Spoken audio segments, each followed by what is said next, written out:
Thank you, Robert. Thank you very, very much. I don't know. I think some of you were cheering twice for the same university. I don't know. It seemed to come from the same place anyway. What a pleasure to be here at America, where we are looking at all of the air conditioning pipes running right through here. I love it.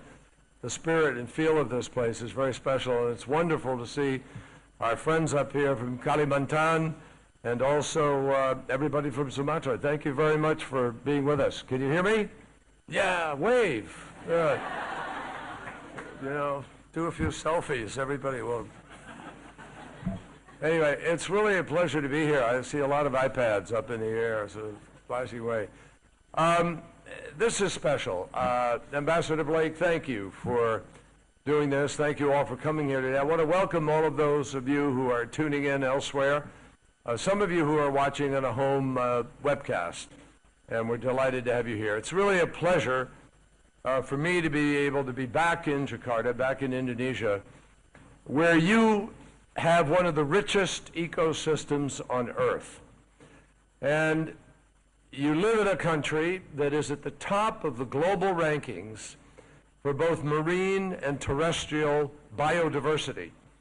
And you have a human ecosystem that includes some 300 ethnic groups speaking at least 700 languages. Extraordinary place. Because of climate change, it is no secret that today Indonesia is also one of the most vulnerable countries on Earth. This year, as Secretary of State, I will engage in a series of discussions on the urgency of addressing climate change, particularly on the national security implications and the economic opportunities. And I want you to think about those. But I wanted to start right here in Jakarta, because this city, this country, this region is really on the front lines of climate change. It's not an exaggeration to say to you that the entire way of life that you live and love is at risk. So let's have a frank conversation about this threat and about what we, as citizens of the world, need to be able to do to address it. You know, some time ago, I traveled to another vibrant city, a city also rich with its own history, Rio de Janeiro in Brazil. And I was, there sitting in a big room, surrounded by representatives from about 170 countries. We listened as expert after expert after expert described the growing threat of climate change and what it would mean for the world if we failed to act. The Secretary General of the conference was, he was an early leader on climate change, a man by the name of Maurice Strong. And he told us, I quote him, "Every bit of evidence I've seen persuades me that we are on a course leading to tragedy." Well, my friends, that conference was in 1992. And it is stunning how little the conversation has really changed since then. When I think about the array of global climate, of global threats, think about this. Terrorism, epidemics, poverty, the proliferation of weapons of mass destruction, all challenges that know no borders. The reality is that climate change ranks right up there with every single one of them. And it is a challenge that I address in nearly every single country that I visit as Secretary of State, because President Obama and I believe it is urgent that we do so. And the reason is simple. The science of climate change is leaping out at us like a scene from a 3D movie. It's warning us, it's compelling us to act. And let there be no doubt in anybody's mind that the science is absolutely certain. It's something that we understand with absolute assurance of the veracity of that science. No one disputes some of the facts about it. Let me give you an example. When an apple separates from a tree, it falls to the ground. We know that because of the basic laws of physics. No one disputes that today. It's a fact. It's a scientific fact. Science also tells us that when water hits a low enough temperature, it's going to turn into ice. When it reaches a high enough temperature, it's going to boil. No one disputes that. Science and common sense tell us if you reach out and put your hand on a hot cook stove, you're going to get burned. I can't imagine anybody who would dispute that either. So when thousands of the world's leading scientists and 5 reports over a long period of time with thousands of scientists contributing to those reports, when they tell us over and over again that our climate is changing, that it is happening faster than they ever predicted, ever in recorded history, and when they tell us that we humans are the significant cause, let me tell you something. We need to listen. When 97% of all scientists agree on anything, we need to listen, and we need to respond. Well, 97% of climate scientists have confirmed that climate change is happening and that human activity is responsible. These scientists agree on the causes of these changes, and they agree on the potential effects. They agree that the emission of greenhouse gases, like carbon dioxide, contributes heavily to climate change.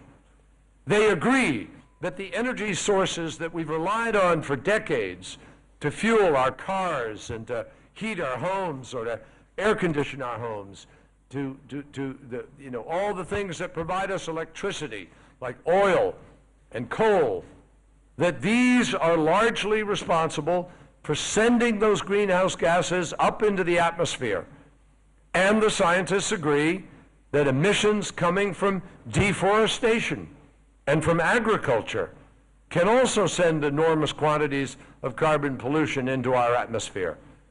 And they agree that if we continue to go down the same path that we are going down today, the world as we know it will change, and it will change dramatically for the worse. So, we know this is happening, and we know it with virtually the same certainty that we understand that if we reach out and touch that hot stove, we're going to get burned. In fact, this is not really a complicated equation. I know sometimes I can remember from when I was in high school and college, some aspects of science or physics can be tough, chemistry, but this is not tough. This is simple. Kids at the earliest stage can understand this. Try and picture a very thin layer of gases, 1/4 inch, 1/2 inch, somewhere in that vicinity. That's how thick it is. It's in our atmosphere. It's way up there at the edge of the atmosphere.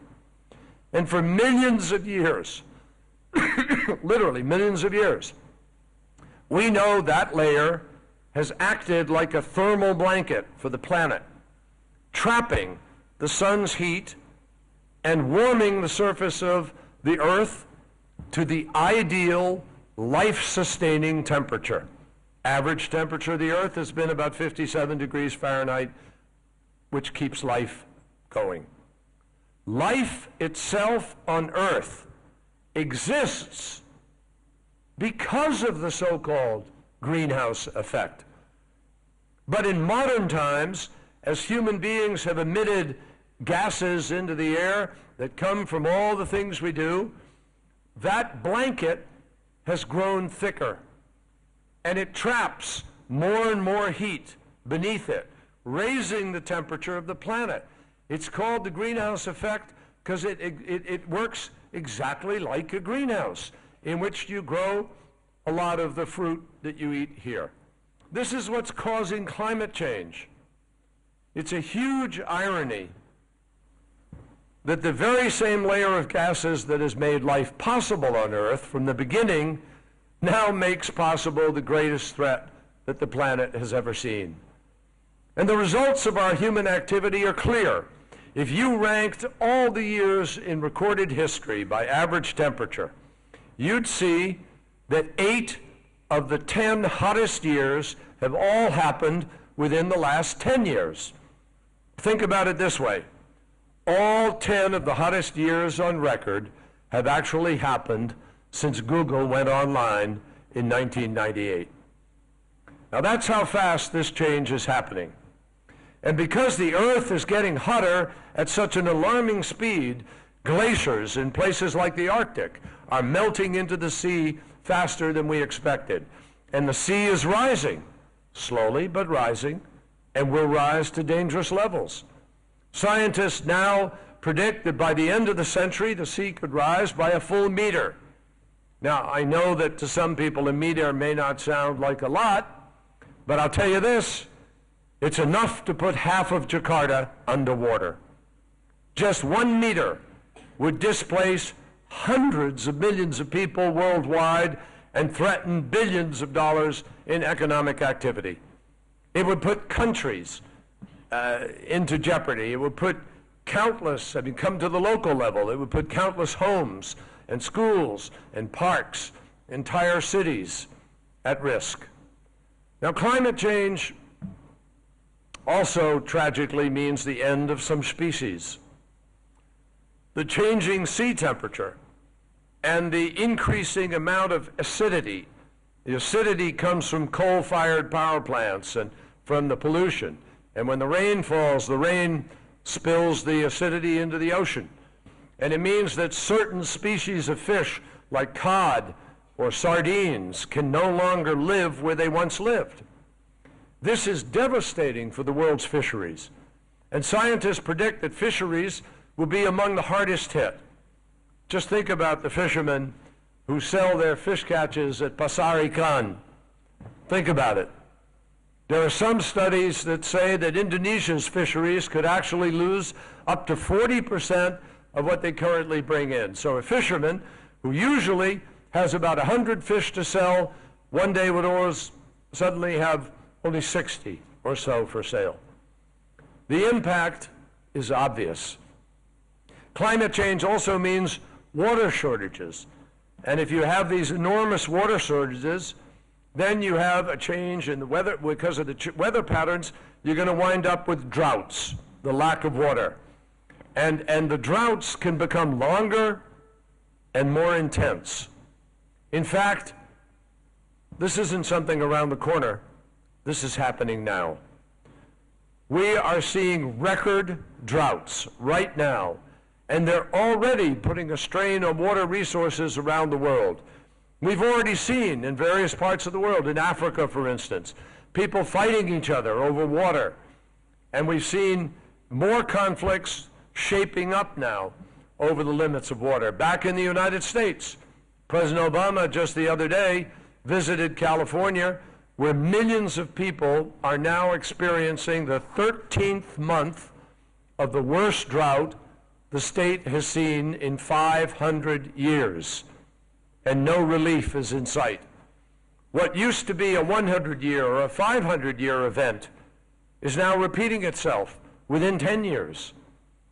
Furthermore, climate change means fundamental transformation in agriculture worldwide. Scientists predict that in some places, heat waves and water shortages will make it much more difficult for farmers to be able to grow the regular things we grow, like wheat or corn or rice. And obviously, it's not only farmers who will suffer here, it's the millions of people who depend on those crops that the farmers grow. For example, the British government research showed that climate change may have contributed to the famine that killed as many as 100,000 people in Somalia just back in 2010 and 2011. Scientists further predict that climate change also means longer, more unpredictable monsoon seasons and more extreme weather events. Now, I'll tell you, I can't tell you, no weatherman on TV or anybody's going to be able to look at you and tell you that one particular storm was absolutely the result of climate change. But scientists do predict that many more of these disastrous storms will occur if we continue down the current path. Ladies and gentlemen, I saw with my own eyes what the Philippines experienced in the wake of Typhoon Haiyan. And I will tell you, it would be absolutely devastating if that kind of storm were to become the normal thing that happens every single year in many places. On top of the unspeakable humanitarian toll, the economic cost that follows a storm like that is absolutely massive. I don't mean just the billions that it costs to rebuild. We've seen here in Asia how extreme weather events can disrupt world trade. For example, after serious flooding in 2011, global prices for external computer hard drives rose by more than 10%. Why? Because electronic manufacturing zones around Bangkok were out of commission, wiped out by the weather. So it's not just about agriculture. It's about technology. It's about our global economy. It's about potentially catastrophic effects on the global supply chain. Now, despite all of these realities, despite these facts, much of the world still doesn't see or want to see the need to pursue a significant response to this threat. As recently as 2011, a survey of city officials here in Asia found that more than 80% of the population said they did not anticipate climate change hurting their cities' economies. And despite more than 25 years of scientific warning, after scientific warning, after scientific warning, despite all that, the call to arms that we heard back in Rio in 1992, despite that, we still haven't globally summoned the urgency necessary to get the job done. And as a result of this complacency, last year the amount of carbon dioxide in our atmosphere reached the highest point in human history, despite all the warnings. Now, I know that these are some dramatic scientific facts, statistics. But think of it this way. If the worst case scenario about climate change, all the worst predictions, if they never materialize, what will be the harm that is done from having made the decision to respond to it? We would actually leave our air cleaner. We would leave our water cleaner. We would actually make our food supply more secure. Our populations would be healthier because of fewer particulates of pollution in the air, less cost to healthcare. Those are the things that would happen if we happened to be wrong and we responded. But imagine if the 97% of those scientists are correct and the people who say no are wrong. Then the people who say no will have presented us with one of the most catastrophic, grave threats in the history of human life. That's the choice here. And notwithstanding the stark choices that we face, here's the good thing. There is still time. The window of time is still open for us to be able to manage this threat. But the window is closing. And so I wanted to come to Jakarta to talk to you because we need people all over the world to raise their voices and to be heard There is still time for us to significantly cut greenhouse emissions and prevent the very worst consequences of climate change from ever happening at all. But we need to move on this, and we need to move together now. We just don't have time to let a few loud interest groups hijack the climate conversation. And when I say that, you know what I'm talking about? I'm talking about big companies that like it the way it is, that don't want to change, and spend a lot of money to keep you and me and everybody from doing what we know we need to do. First and foremost, we should not allow a tiny minority of shoddy scientists and science and extreme ideologues to compete with scientific fact.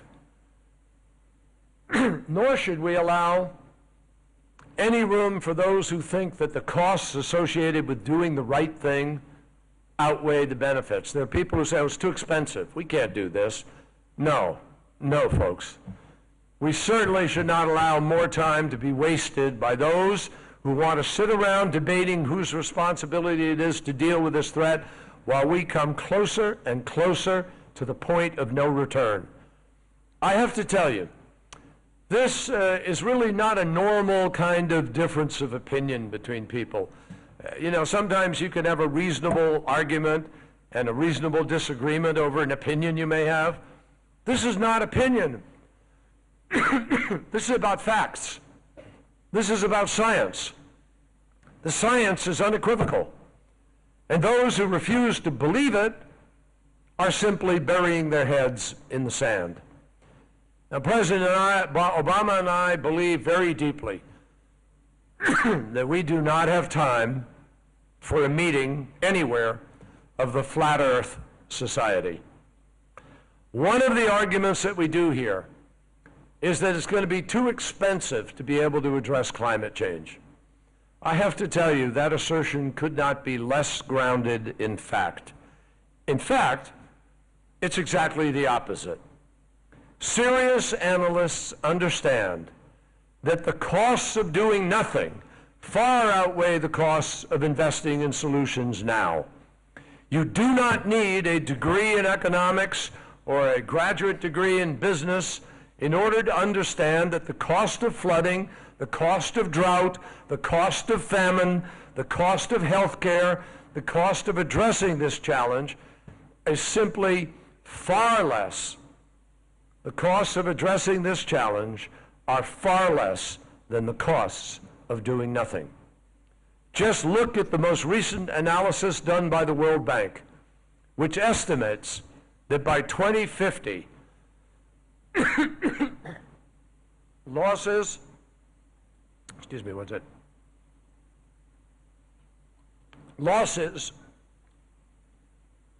from flood damage in Asian ports, fishing ports, shipping ports, the losses in those ports alone could exceed $1 trillion annually unless we make big changes to the infrastructure of those ports.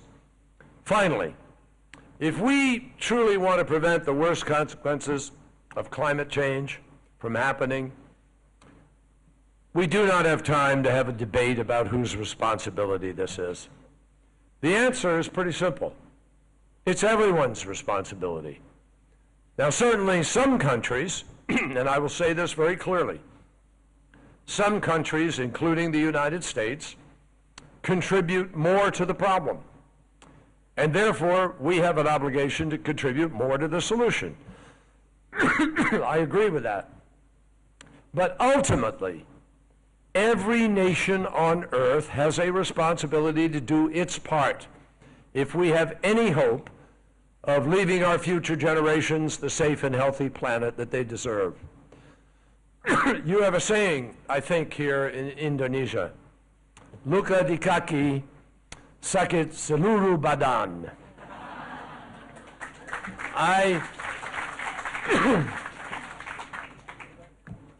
For those who don't speak as well as I do, it means when there's a pain in the foot, the whole body feels it. Well, today, in this incredibly interconnected world that we all live in, the fact is that hardship anywhere is actually felt by people everywhere. We all see it, we share it. And when a massive storm destroys a village, and yet another village, and then another in Southeast Asia, when crops that used to grow abundantly no longer turn a profit for farmers in South America, when entire communities are forced to relocate because of rising tides, that's happening. It's not just one country or even one region that feels the pain. In today's globalized economy, everyone feels it. And when you think about it, that connection to climate change is really no different than how we confront other global threats. Think about terrorism. We don't decide to have just one country beef up the airport security and the others relax their standards and let the bags on board without inspection. No, that clearly wouldn't make us any safer. Or think about the proliferation of weapons of mass destruction. It doesn't keep us safe if the United States secures its nuclear arsenal while other countries fail to prevent theirs from falling into the hands of terrorists. We all have to approach this challenge together, which is why all together we are focused on Iran and its nuclear program, or focused on North Korea and its threat. The bottom line is this: it is the same thing with climate change. And in a sense, climate change can now be considered another weapon of mass destruction, perhaps even the world's most fearsome weapon of mass destruction. Now, I mentioned earlier, a few minutes ago, that last December I went to Tacloban in the Philippines, not long after Typhoon Haiyan. I have to tell you, I've seen a lot of places in war and out of war and places that have been destroyed, but in all the time in my life, I don't think I've ever seen devastation like that. We saw cars and homes and lives turned upside down, trees scattered like toothpicks all across a mountainside. And most devastating of all, so quickly, that storm stole the lives of more than 5,000 people, women and children, who never saw it coming. The fact is that climate change, if left unchecked, will wipe out many more communities from the face of this earth. And that is unacceptable under any circumstances. But it's even more unacceptable because we know what we can do and need to do in order to deal with this challenge. It is time for the world to approach this problem with the cooperation, the urgency, and the commitment that a challenge of this scale warrants. It's absolutely true that industrialized countries, yes, industrialized countries that produce most of the emissions, have a huge responsibility to be able to reduce emissions. But I'm telling you, that doesn't mean that other nations have a free pass. They don't have a right to go out and repeat the mistakes of the past. It's not enough for one country or even a few countries to reduce their emissions when other countries continue to fill the atmosphere with carbon pollution as they see fit. At the end of the day, emissions coming from anywhere in the world threaten the future of people everywhere in the world, because those emissions go up and then they move with the wind and they drop with the rain and the weather, and they keep going around and around, and they threaten all of us. Now, as I've already acknowledged, I am the first one to recognize the responsibility that the United States has, because we have contributed to this problem. We're the number 2 emitter of greenhouse gas emissions. The number 1 is now China. The fact is that I recognize the responsibility that we have to erase the bad habits that we have, which we adopted, frankly, before we understood the consequences. Nobody set out to make this happen. This is the consequence of the Industrial Revolution and the transformation of the world, and many of the advances that we've made that have changed the world for the better came from these steps. But now we do know the attendant consequences that are linked to these actions. President Obama has taken the moral challenge head on. Over the past 5 years, the United States has done more to reduce the threat of climate change domestically and with the help of our international partners than in the 20 years before President Obama came to office. Thanks to President Obama's Climate Action Plan, the United States is well on our way to meeting the international commitments to seriously cut our greenhouse gas emissions by 2020, and that's because we are going straight to the largest sources of pollution. We're targeting emissions from transportation, cars, trucks, rail, etc., and from power sources, which account together for more than 60% of the dangerous greenhouse gases that we release. The President has put in place standards to double the fuel efficiency of cars on American roads. And we've also proposed curbing carbon pollution from new power plants, and similar regulations are in the works to limit the carbon pollution coming from power plants that are already up and already running. At the same time, Americans have actually doubled the amount of energy that we are creating from wind, solar, and geothermal sources. And we have become smarter about the way we use energy in our homes and in our businesses. A huge amount of carbon pollution comes out of buildings. And it's important in terms of the lighting, in terms of the emissions from those buildings, the air conditioning. All these kinds of things thought through properly can contribute to the solution. As a result, today, in the United States, we are emitting less than we have in 2 decades. We're also providing assistance to international partners, like Indonesia. This year, the Millennium Challenge Corporation launched the $332 million Green Prosperity Program to help address deforestation and support innovation in clean energy throughout the country. We're also implemented what we call debt for nature swaps, where we forgive some of the debt, and we have forgiven some of Indonesia's debt in return for investments in the conservation of forests in Sumatra and Kalimantan. But the United States, simple reality, just as I talked about the scientific facts in the beginning, this is a fact. The United States cannot solve this problem or foot the bill alone. Even if every single American got on a bicycle tomorrow and carpool, instead of, or carpool to school instead of buses, or riding in individual cars or driving, or rode their bike to work, or used only solar panels in order to power their homes, if every American planted a dozen trees, if we eliminated all of our domestic greenhouse gas emissions, guess what? That still wouldn't be enough to counter the carbon pollution coming from the rest of the world. Because today, if even 1 or 2 economies neglects to respond to this threat, it can erase all of the good work that the rest of the world has done. When I say we need a global solution, I mean we need a global solution. That is why the United States is prepared to take the lead in bringing other nations to the table. And this is something that President Obama is deeply committed to.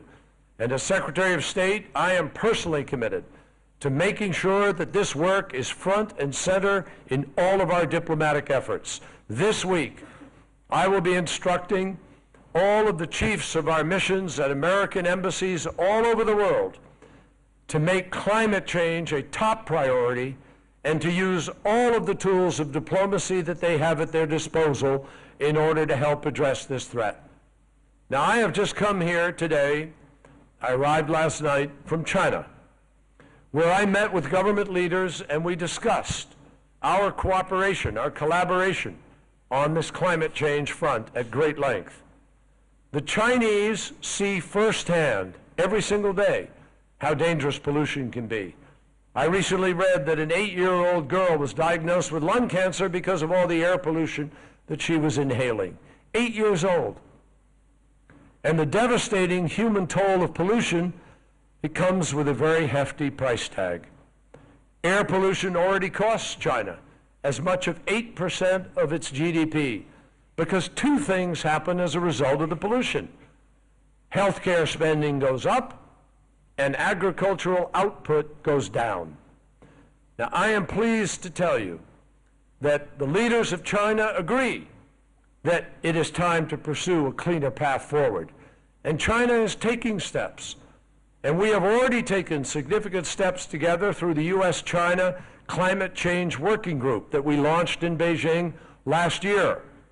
Just yesterday, we announced a new agreement on an enhanced policy of dialogue that includes the sharing of information and policies so that we can help develop plans to deal with the UN climate change negotiation that takes place in Paris next year, in planning for the post-2020 limit to greenhouse gas emissions. These plans are a key input into UN negotiations to develop a new global climate agreement. And we have hopes that this unique partnership between China and the United States can help set an example for global leadership and global seriousness. Now, make no mistake, this is real progress. The U.S. and China are the world's two largest economies. We are two of the largest consumers of energy, and we are two of the largest emitters of global greenhouse gases.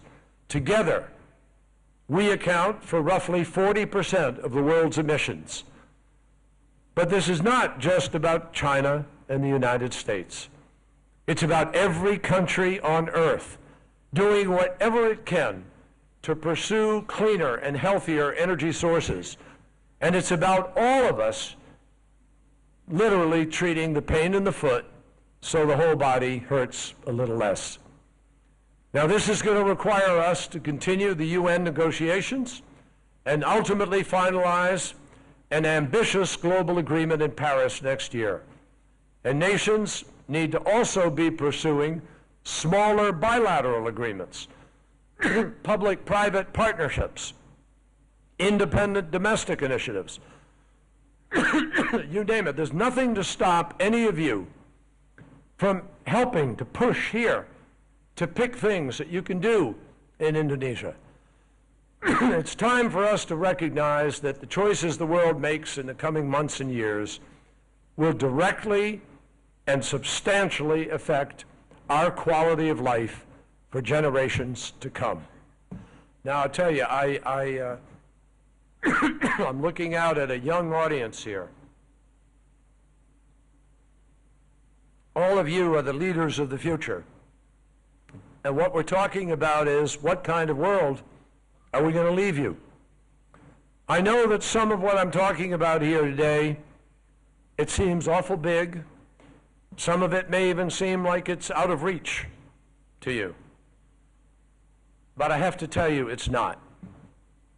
One person in one place can make a difference by talking about how they manage a building, how they heat a school, what kind of things you do for recycling, transportation you choose. What you don't hear enough about today, unfortunately, and I've saved it for the end, because I want you to leave here feeling, wow, we can get something done. There's a big set of opportunities in front of us. And that's because the most important news of all is that climate change isn't only a challenge, it's not just a burden, it also presents one of the greatest economic opportunities of all time. The global energy market is the future. The solution to climate change is energy policy. And this market is poised to be the largest market the world has ever known. Between now and 2035, investment in the energy sector is expected to reach nearly $17 trillion. That's more than the entire GDP of China and India combined. The great technology, many of you have your smartphones or your iPads, et cetera, here today. All of this technology that we use so much today was a $1 trillion market in the 1990s with 1 billion users. The energy market is a $6 trillion market with today 6 billion users. And it's going to grow to maybe 9 billion users over the course of the next 20, 30, 40 years. The solution to climate change is as clear as the problem. The solution is making the right choices on energy policy. It's as simple as that. And with a few smart choices, we can ensure that clean energy is the most attractive investment in the global energy sector. To do this, governments and international financial institutions need to stop providing incentives for the use of energy sources like coal and oil. Instead, we have to make the most of the innovative energy technology that entrepreneurs are developing all over the world, including here in Indonesia, where innovative companies like Sky Energy are building solar and battery storage and projects that can help power entire villages. And we have to invest in new technology that will help us bring renewable energy sources like solar and wind and hydropower, not only to communities where those resources are abundant, but to every community and to every country on every continent. I am very well aware that these are not easy choices for any country to make. I know that. I've been in politics for a while. I know the pull of, different powerful political forces. Coal and oil are currently cheap ways to power a society, at least in the near term. But I urge governments to measure the full cost of that coal and that oil, measure the impacts of what will happen as we go down the road. You cannot simply factor in the immediate costs of energy needs. You have to factor in the long-term cost of carbon pollution, and they have to factor in the cost of survival. And if they do, then governments will find that the cost of pursuing clean energy now is far cheaper than paying for the consequences of climate change later. Make no mistake, the technology is out there. None of this is beyond our capacity. I am absolutely confident that if we choose to, we will meet this challenge. Remember, we're the ones, all of us in the world, helped to discover things like penicillin, and we eradicated smallpox, and we found a way to light up the night all around the world with a flip of a switch and spread that technology to more than 3/4 of the world's population. We came up with a way for people to fly and move from one place to another in the air, between cities and across oceans and into outer space. And we put the wealth of human knowledge into a device that we can hold in our hand that does all of the thinking that used to take up a whole room, almost this size. Human ingenuity has long proven its ability to solve seemingly insurmountable challenges. It is not a lack of ability that is a problem. It is a lack of political resolve that is standing in our way. And I will tell you, as somebody who ran for elected office, when you hear from the people, when the people make it clear what they want and what they think they need, then people in politics respond. Today, I call on all of you in Indonesia and concerned citizens around the world to demand the resolve that is necessary from your leaders. Speak out. Make climate change an issue that no public official can ignore for another day.